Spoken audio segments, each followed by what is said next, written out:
مسجدیں اللہ کا گھر ہے اور ان مسجدوں کی تعمیر کا ایک خاص مقصد ہے۔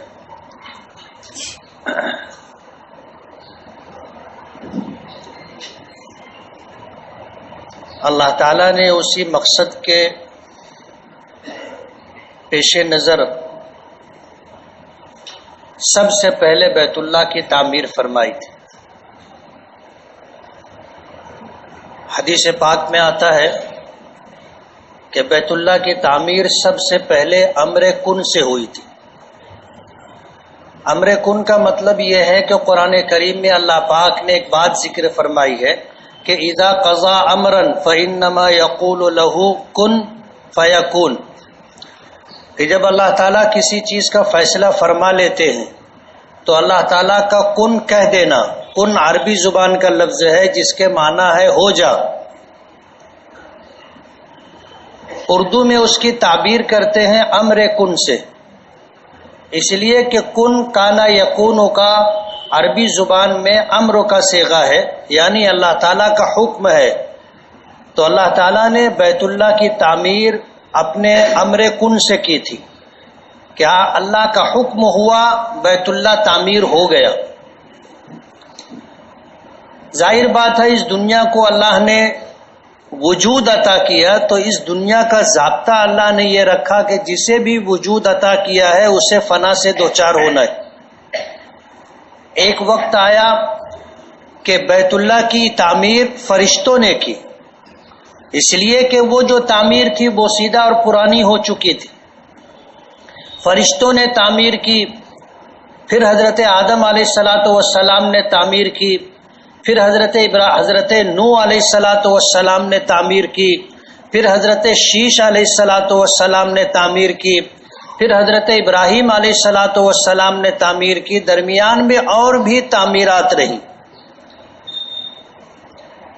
حضرت ابراہیم علیہ السلام کی تعمیر مشہور ہے جس کا تذکرہ قرآن پاک میں اللہ پاک نے بھی کیا ہے۔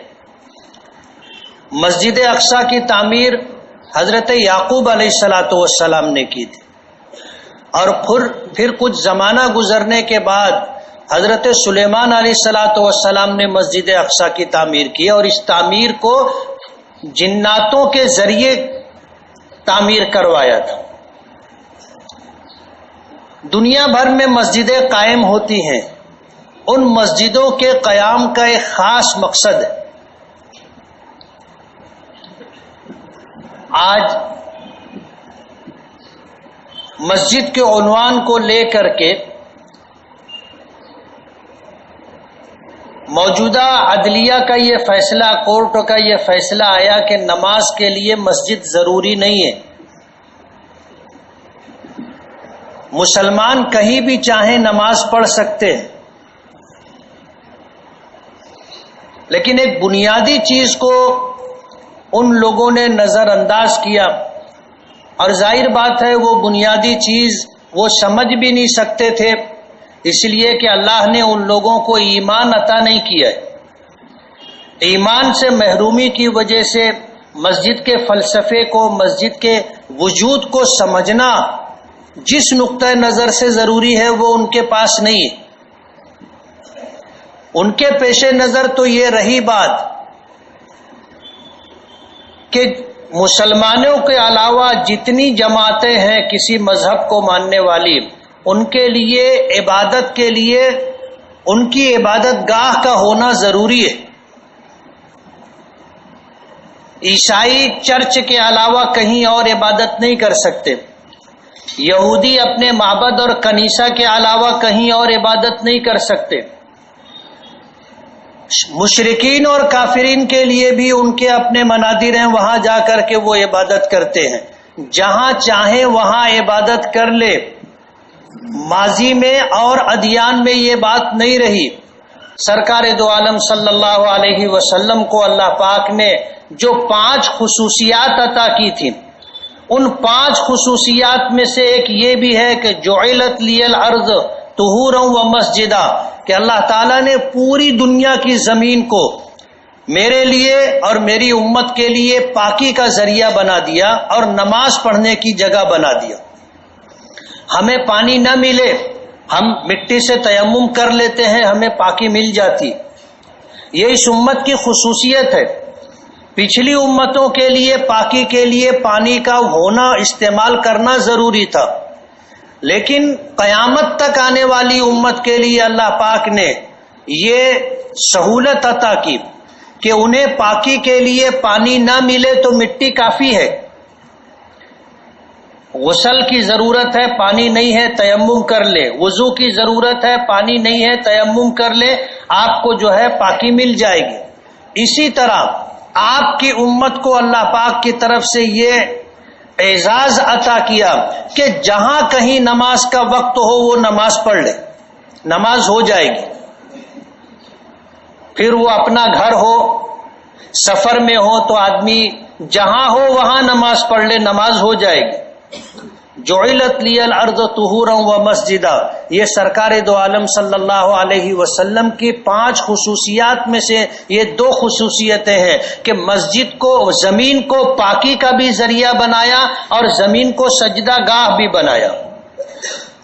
لیکن جماعت سے نماز ادا کرنا واجب ہے، اور مسجدوں کی تعمیر سب سے پہلے اللہ نے اپنے امر کن سے کی اور انبیاء کرام سے کروائی، یعنی دونوں قبلے، چاہے وہ مسجد اقصی ہو یا بیت اللہ ہو، ان کی تعمیر اللہ پاک نے اپنے نبیوں سے کروائی، اس لیے کہ مسجد جو ہے اپنے ماننے والوں کے لیے مرکز کی حیثیت رکھتی ہے۔ جماعت کی نماز اور وہ بھی مسجد میں ادا کرنے کا حکم خاص مصلحت کے پیش نظر ہے۔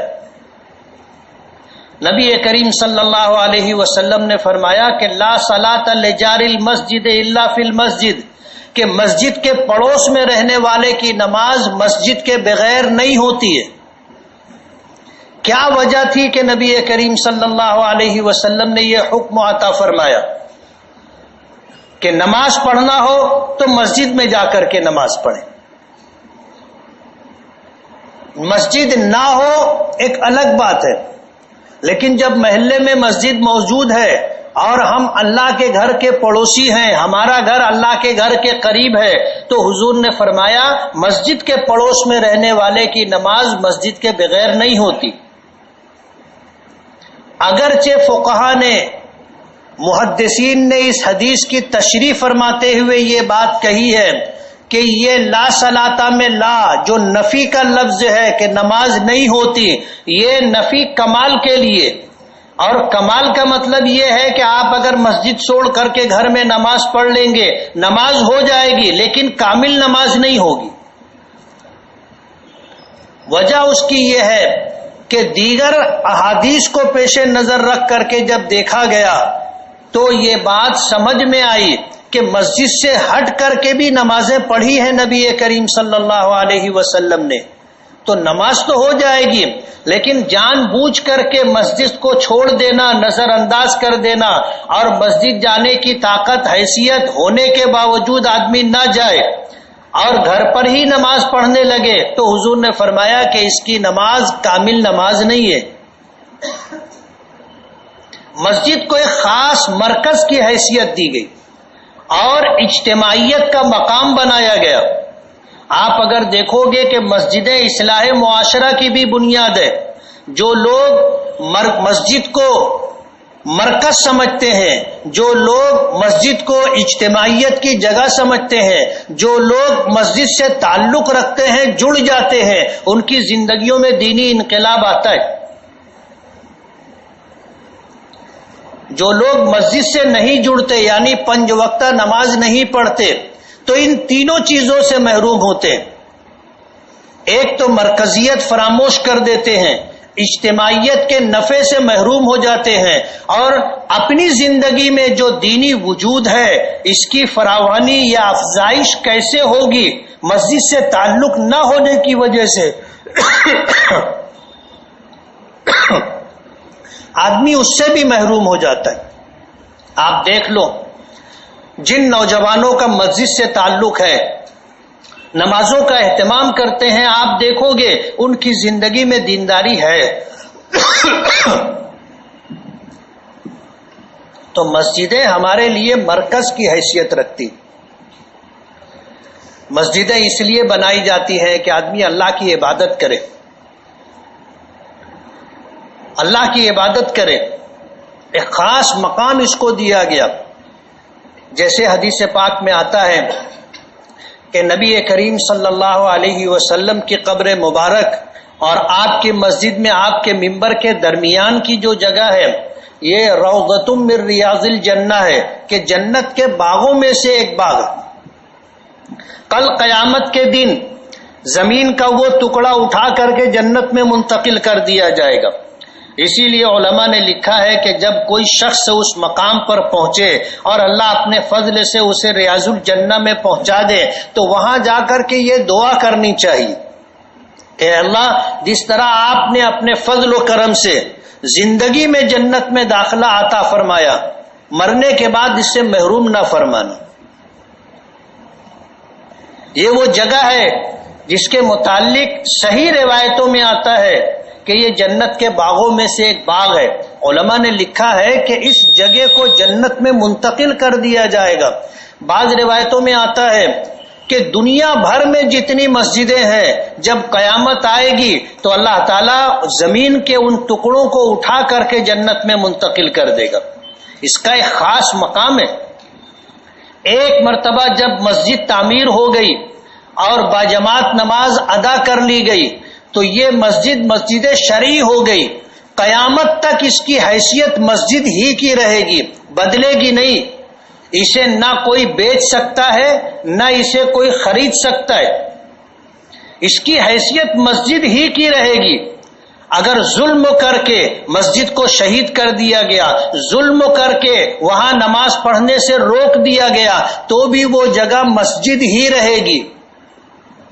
اس جگہ پر جو لوگ غلط کام کریں گے، شرک کریں گے، کفر کریں گے، اس جگہ کو اگر کسی نے اپنے کاروبار کی جگہ بنا لیا یا اس جگہ پر اپنا گھر تعمیر کر لیا، وہ مسجد کی اس زمین کو غلط استعمال کرنے کی وجہ سے گنہگار ہوگا، لیکن مسجد کی حیثیت نہیں بدلے گی.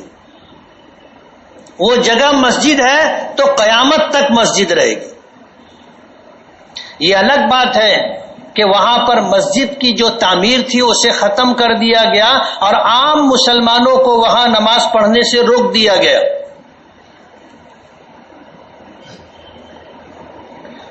اللہ تعالیٰ نے اسے گناہوں میں بدترین گناہ، ظلم میں بدترین ظلم قرار دیا. قرآن کریم میں ہے وَمَنْ أَظْلَمَ مِمَّنْ مَنَعَ مَسَاجِدَ اللَّهِ. اس سے بڑا ظالم کون ہوگا جو لوگوں کو اللہ کے گھر آنے سے روک دے. اس لیے مسجد کا اپنا ایک مقام ہے، مسجد سے تعلق رکھنا چاہیے. حدیث پاک میں آتا ہے نبی کریم صلی اللہ علیہ وسلم نے فرمایا بشر المشائین فی الظلم،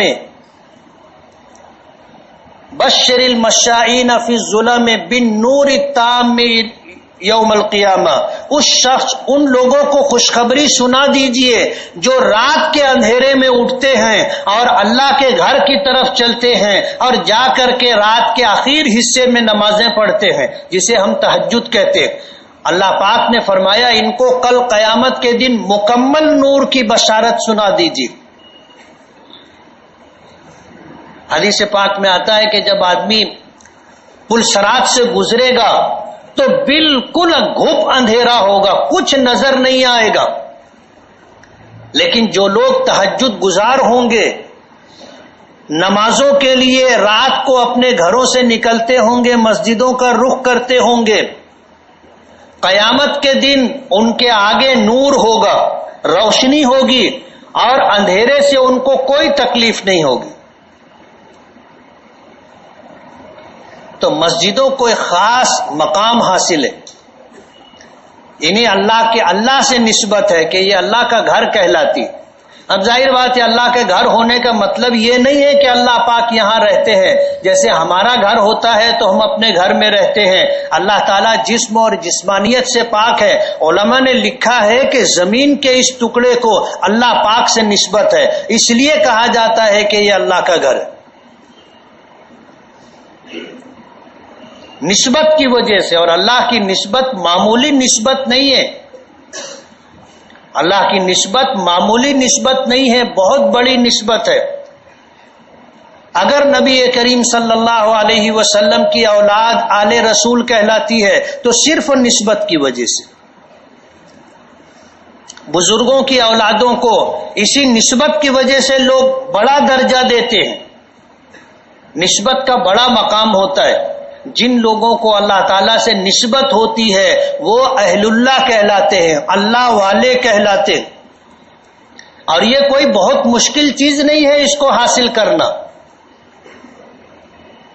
آپ زندگی کے تمام تر معاملات کو اللہ کی رضا کے لیے کرنے کا ارادہ کر لے، ہر کام کو اللہ کی رضا اور خوشنودی کے لیے کریں، آپ اہل اللہ میں شامل ہو جائیں گے. اخلاص کے ساتھ ہر کام اللہ کو راضی کرنے کے لیے آدمی کرے، اہل اللہ کی جماعت میں اللہ اسے شمولیت عطا فرمائیں گے. اور بہت معمولی چیز ہے. آپ پانی پی رہے ہیں، ضرورت ہے. کھانا کھا رہے ہیں، ضرورت ہے. لباس پہن رہے ہیں، ضرورت ہے. زندگی کا کوئی بھی تقاضا ضرورت، اور زندگی کا کوئی بھی کام آپ کرنے سے پہلے 1 منٹ آدھا منٹ پہلے 1 لمحے کے لیے سوچ لے کہ میں یہ کام کر رہا ہوں، کیوں کر رہا ہوں. آپ دل سے یہ فیصلہ کر لے کہ یہ کام میں اللہ کی رضا کے لیے کر رہا ہوں. بس آپ کو نیت کرنی ہے اور آپ کی نیت پر اللہ پاک کی طرف سے فیصلہ ہوگا. پانی اس لیے پی رہا ہوں کہ میں زندہ رہوں اور اللہ کی عبادت کروں. کھانا اس لیے کھا رہا ہوں کہ میں زندہ رہوں، توانائی رہے، میں اللہ کی عبادت کروں. کپڑا اس لیے پہن رہا ہوں کہ میرا جسم چھپا رہے جس کا اللہ نے حکم دیا ہے، اللہ کے حکم کی تعمیل کر رہا ہوں. زندگی کے تمام تر معاملات کو آدمی اسی نیت کے ساتھ کرے، نسبت ہو جائے گی. اور نسبت کی وجہ سے اللہ پاک وہ مقام عطا کریں گے کہ حدیث پاک میں آتا ہے کہ من آزالی ولین فقد آذنتہ بالحرب. اگر کوئی میرے بندے میرے ولی سے جھگڑا کرتا ہے تو میری طرف سے اس کے لیے اعلان جنگ ہے. اللہ اس کی طرف سے لڑنے جھگڑنے کے لیے اعلان فرماتے. اور یہ معمولی بات نہیں. اللہ کی پکڑ جب آتی ہے تو دنیا کی کوئی طاقت چھوڑا نہیں پاتی، بچا نہیں پاتی. حدیث پاک میں ہے، حدیث قدسی ہے، اللہ پاک فرماتے من آزالی ولی فقد آذنتہ بالحرب، کہ میرے کسی ولی سے اگر کسی نے جھگڑا کیا تو میری طرف سے اعلان جنگ ہے. ہوتا یہی ہے کہ جب اللہ سے نسبت رکھنے والے اہل اللہ سے، اللہ کے کسی ولی سے آدمی جھگڑا مول لیتا ہے وہ خاموش رہتا ہے. لیکن خاموشی کا یہ مطلب نہیں ہے کہ اس کو کوئی نقصان نہیں ہوگا. اللہ پاک کی طرف سے اعلان جنگ ہے. حدیث پاک میں آتا ہے حضرت ابو بکر صدیق رضی اللہ تعالی عنہ کو ایک شخص برا بھلا کہہ رہا تھا. حضرت ابو بکر خاموش تھے. نبی کریم صلی اللہ علیہ وسلم کے چہرے مبارک پر مسکراہٹ تھی. حضرت ابو بکر کی نظر پڑی تو یہ احساس ہوا کہ مجھے برا بھلا کہا جا رہا ہے اور حضور مسکرا رہے ہیں. انہوں نے جواب دینا شروع کیا، حضور کا چہرہ بدل گیا. حضرت ابو بکر نے دیکھا، احساس ہو گیا، کہنے لگے اللہ کے رسول وہ مجھے گالیاں دے رہا تھا، آپ کے چہرے پر مسکراہٹ تھی. جب میں نے جواب دینا شروع کیا تو آپ کے چہرے پر ناراضگی آئی. تو حضور نے فرمایا کہ ابو بکر جب تک تم خاموش تھے ایک فرشتہ تمہاری طرف سے جواب دے رہا تھا، لیکن جب تم بولنے لگ گئے تو پھر اس فرشتے نے کہا کہ میرا کام ختم ہو گیا. امام اعظم ابو حنیفہ رحمۃ اللہ علیہ ہمارے امام ہیں، اور امام ہونے کی وجہ سے قرآنی آیات کو، نبی کریم صلی اللہ علیہ وسلم کے ارشادات کو دیکھ کر کے جو مسائل مصرح نہیں ہے، یعنی صاف صاف قرآن و حدیث میں ان کا تذکرہ نہیں ہے، ان کی صراحت نہیں ہے، تو انہوں نے ہمیں ان مسائل میں بتایا کہ آپ کو کرنا کیا ہے. اس کو اجتہاد کہتے ہیں. اس کو اجتہاد کہتے ہیں. تو قرآن و حدیث کو دیکھ کر کے انہوں نے ان مسائل میں جن مسائل میں صراحت اور وضاحت نہیں ہے کہ کیا کرنا ہے کیسے کرنا ہے، وہاں پر اجتہاد کر کے عمل کرنے کا ہمیں طریقہ بتایا. ہم ان کی بات مانتے ہیں تو ہم مقلد کہلاتے ہیں. اور مقلد ہونے کا مطلب یہ ہے کہ کسی کے علم پر، کسی کی دیانت پر اعتماد کر کے قرآن و حدیث کے پیش نظر اس نے جو مسائل ہمیں بتائے ہیں ان میں ان سے دلیل پوچھے بغیر عمل کرنا تقلید ہے. امام اعظم ابو حنیفہ رحمۃ اللہ علیہ ایسے امام ہیں کہ پوری دنیا میں اگر مسلمان 4 کروڑ ہوں تو 3 کروڑ ان کے مقلد ہیں. اللہ نے اتنی مقبولیت عطا کی. غریب آدمی نہیں تھے، بہت مالدار خوشحال آدمی تھے، کپڑے کے بڑے تاجر تھے. اس زمانے میں جو چادر استعمال کرتے تھے وہ چادر 70,000 درہم کی ہوا کرتی تھی. سفیان ثوری رحمت اللہ علیہ نے فرمایا کہ اگر علماء کے پاس مال نہ ہو تو دوسرے لوگ انہیں ہاتھ پوچھنے کا رومال بنا لیں گے. امام اعظم ابو حنیفہ رحمت اللہ علیہ انہوں نے فقہی اعتبار سے مسئلہ ذکر فرمایا.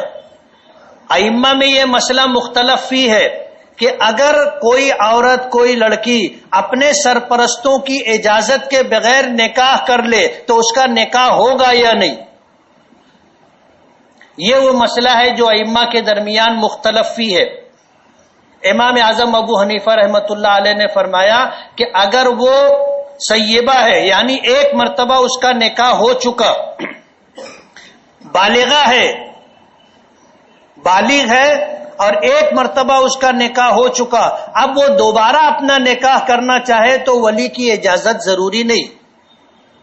دیگر ائمہ کے یہاں عورت عمر کے کسی بھی حصے میں ہو، نکاح کرنے کے لیے ولی کی اجازت ضروری ہے.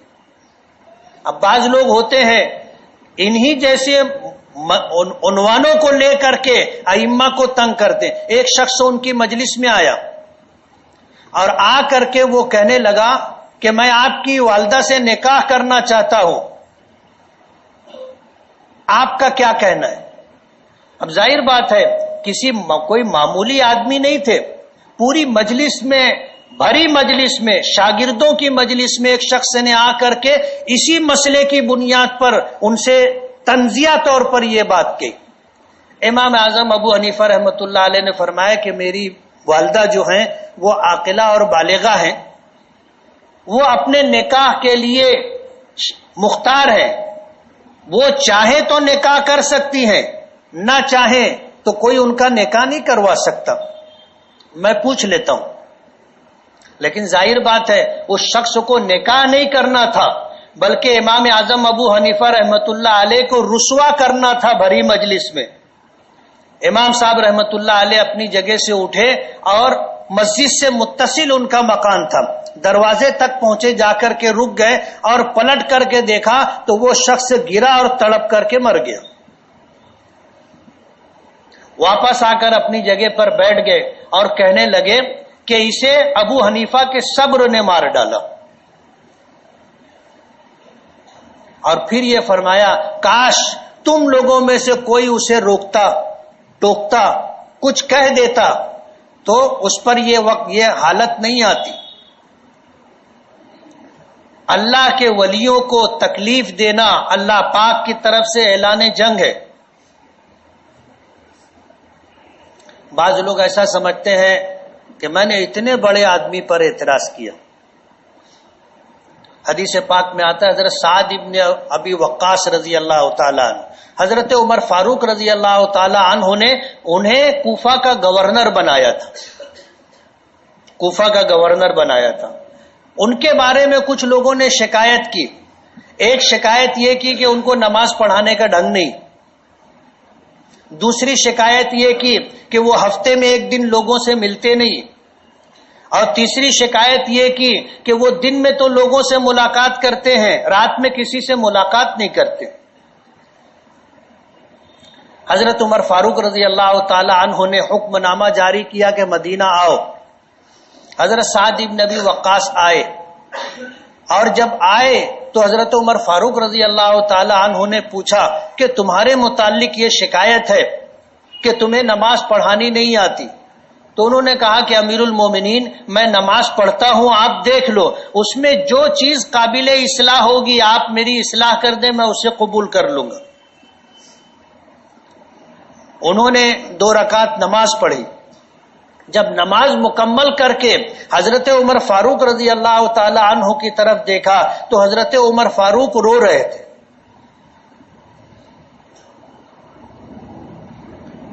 اور یہ جملہ ارشاد فرمایا کہ لقد ذکرنی صلاۃ رسول اللہ صلی اللہ علیہ وسلم، کہ سعد تم نے مجھے حضور کی نماز کی یاد دلا دی.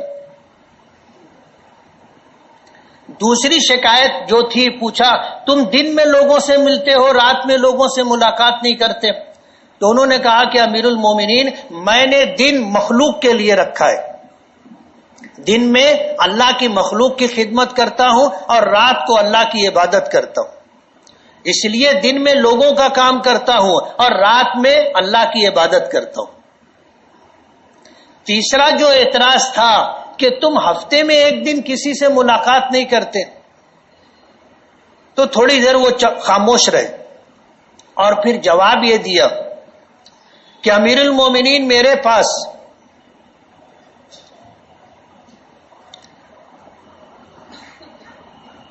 ایک جوڑا کپڑا ہے،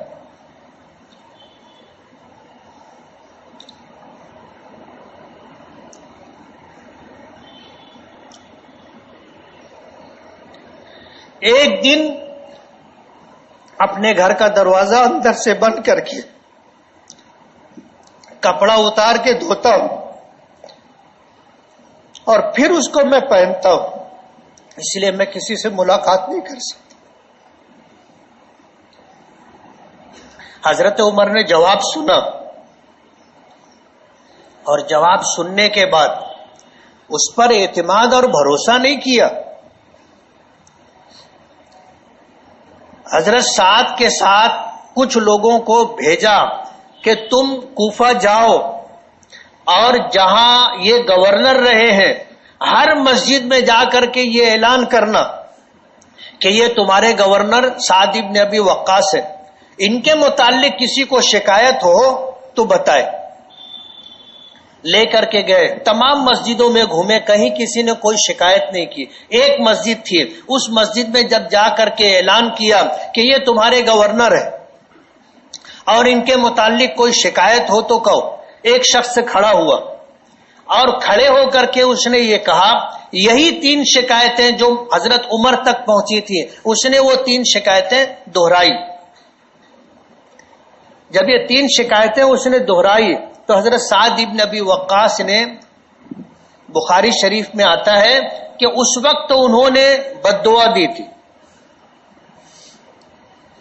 اور یہ کہا تھا کہ اگر یہ آدمی جھوٹا ہے اور صرف شہرت کی وجہ سے یہ شکایت کر رہا ہے کہ میں نے گورنر کے متعلق شکایت کی، گورنر پر اعتراض کیا، تو اس کے حق میں میری 3 بد دعائیں قبول فرمائے.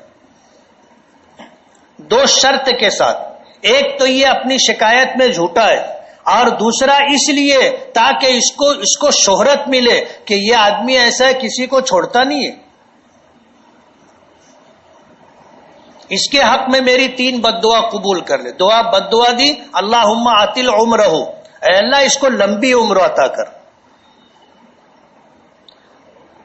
اللہم عاطل عمرہ وعاطل فقرہ، اور اس کی محتاجگی لمبی کر دے، لمبی عمر دے اور محتاجگی بڑھا دے. وعرضہ علی الفتن، اور اس کو فتنوں میں مبتلا کر دے. اس کے بعد مدینہ واپس آئے، حضرت عمر فاروق سے کہا کہ اب مجھے آپ معزول کر دیجئے، میں گورنری قبول نہیں کروں گا. حضرت عمر فاروق نے کہیں اور ان کو گورنر بنا کر بھیجنا چاہا، انہوں نے معذرت کر لی. اور اس شخص نے جس نے شکایت کی تھی تاریخ میں آتا ہے کہ اتنی لمبی عمر اللہ پاک نے دی تھی کہ اس کی یہ بھویں لٹک کر کے اس کی آنکھوں کو ڈھانک دیتی تھی. اس کو دیکھنا ہوتا تھا تو ایسے اٹھاتا تھا اور دیکھتا تھا. اتنی لمبی عمر اللہ نے دی. اور اتنا محتاج تھا کہ روڈ پر، سڑک پر، راستے پر کھڑے ہو کر کے بھیک مانگا کرتا تھا. کوئی اس کو بھیک نہیں دیتا تھا. حالانکہ وہ زمانہ ہمدردی خیرخواہی کا زمانہ تھا، لیکن کوئی آدمی اس کو بھیک نہیں دیتا تھا. اور اس عمر میں بھی اگر کوئی عورت قریب سے گزرنے لگے تو وہ اس کو چھیڑتا تھا. اور جب وہ چھیڑے تو پھر جتنے لوگ آس پاس ہوتے تھے اس کی جو ہے لاتوں سے، گھوسوں سے، جوتوں سے پٹائی کیا کرتے تھے. کچھ لوگوں نے کہا کہ بڑے میاں تمہاری عمر دیکھو، اس عمر میں تمہاری یہ حرکت. تو اس شخص نے کہا تھا کہ میں نے حضرت سعد ابن ابی وقاص پر الزام لگایا تھا، انہوں نے مجھے بددعا دی تھی، وہ بددعا مجھے لگ گئی ہے. اصابتنی دعوت سعد، مجھے سعد ابن ابی وقاص کی بددعا لگ گئی ہے. اتنی لمبی عمر ہو گئی، مرتا بھی نہیں ہوں. ایسی محتاجگی ہے کوئی مجھے کھانے کے لیے بھی نہیں دیتا. اور حالت یہ ہے کہ کسی عورت کو دیکھ لیتا ہوں بے اختیار میں اسے چھیڑ دیتا ہوں اور ہمیشہ مار کھاتا ہوں. اصابتنی دعوت سعد، مجھے سعد ابن ابی وقاص کی بددعا لگ گئی. اللہ والوں سے جب اس طرح کا کوئی معاملہ کیا جاتا ہے تو ان کا صبر آدمی کو لے ڈوبتا ہے. تو میں یہ عرض کر رہا تھا کہ مسجدیں ہمارا مرکز ہیں. مسجدیں مسلمانوں کے لیے اجتماعیت کی جگہ ہے. باجماعت نماز اس لیے مشروع کی گئی کہ ایک وقت میں سارے مسلمان جمع ہو، ایک دوسرے کو دیکھیں، تعارف ہو، پہچان ہو. کوئی مصیبت زدہ، کوئی پریشان حال ہو تو دوسرے لوگ اس کی مدد کریں. اور مسجدیں اصلاح معاشرہ کا مرکز ہے. جن لوگوں کو نسبت اور تعلق مسجد سے ہے ان کی زندگیوں میں دینی انقلاب آتا ہے. کیا بات ہے کہ نبی کریم صلی اللہ علیہ وسلم نے فرمایا کل قیامت کے دن اللہ تعالی ان لوگوں کو اپنے عرش کا سایہ عطا کرے گا جن کا دل مسجد میں اٹکا رہے. جن کا دل مسجد میں اٹکا رہے، نماز پڑھ کے نکلے، اب انہیں پھر مسجد کی یاد آ رہی ہے، دوسری نماز کا انتظار ہے. وَقَلْبُهُ مُعَلَّقٌ بِالْمَسَاجِدِ، جن کے دل مسجدوں سے اٹکے ہوئے ہوں ان کے لیے کل قیامت کے دن اللہ تعالیٰ اپنے عرش کا سایہ عطا کرے گا. تو مسجدیں ہمارے لیے بڑی اہمیت کی حامل ہے. اللہ کے گھر سے نسبت، تعلق، محبت کامیابی کی ضمانت ہے. نبی کریم صلی اللہ علیہ وسلم نے فرمایا اذا رأیتم الرجل یتعاہد بالمسجد فاشہدوا لہ بالایمان، اگر کسی شخص کو تم دیکھو کہ اس کو مسجد سے نسبت ہے، مسجد سے ہمدردی ہے، مسجد کے انتظام، انصرام، مسجد کی صاف صفائی اور پاکیزگی کا خیال رکھتا ہے، اس کے مومن ہونے کی گواہی دو. اور پھر نبی کریم صلی اللہ علیہ وسلم نے اس بات کی تائید فرمائی کہ انما یعمر مساجد اللہ من آمن باللہ والیوم الآخر، کہ مسجدوں کو آباد، اس کی ظاہری اور باطنی تعمیر کی فکر وہ لوگ کرتے ہیں جو اللہ پر اور آخرت کے دن پر ایمان رکھتے ہیں. مسجد سے نسبت، مسجد کی پاکیزگی، صاف صفائی کا اہتمام اللہ کے نزدیک بہت مقبول عمل ہے. جو لوگ مسجد کی صاف صفائی کرتے ہیں اگر یہ نیت کر لیں کہ یہ اللہ کا گھر ہے اور میں اللہ کے گھر کی صاف صفائی کا اہتمام کر رہا ہوں، چاہے وہ با تنخواہ ملازم ہو، لیکن نیت یہ ہو کہ اللہ کے گھر کی خدمت ہے اور صاف صفائی ہے، اللہ تعالیٰ انہیں یہ مقام عطا کرے گا. اور جن لوگوں کو یہ فکر ہو کہ میرا ایمان سلامت رہے اور مرتے دم تک ایمان رہے اور ایمان کے ساتھ جاؤں، علماء نے لکھا ہے کہ ان کو مسجد سے اپنا تعلق رکھنا چاہیے. مسجد سے تعلق رکھنا چاہیے، چاہے عبادات، انتظام و انصرام، صاف صفائی اور پاکیزگی کسی بھی درجے میں آدمی جو کر سکتا ہو وہ کرے۔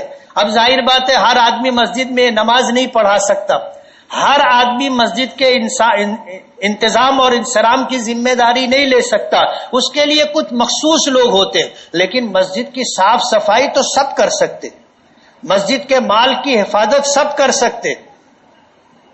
آدمی اگر یہ بھی کرے کہ جب مسجد صاف ہوگی گھنٹہ 2 گھنٹہ فارغ کر کے آئے، مسجد کی صاف صفائی کرے، آنے کے بعد دھیان رکھے کہ بلا وجہ لائٹ نہ جل رہا ہو، پنکھا نہ چل رہا ہو، مسجد میں پانی ضائع نہ ہو، مسجد میں چوری نہ ہو، آدمی اس کی بھی فکر کرے، اللہ تعالیٰ اس کو بھی یہ اجر عطا کریں گے۔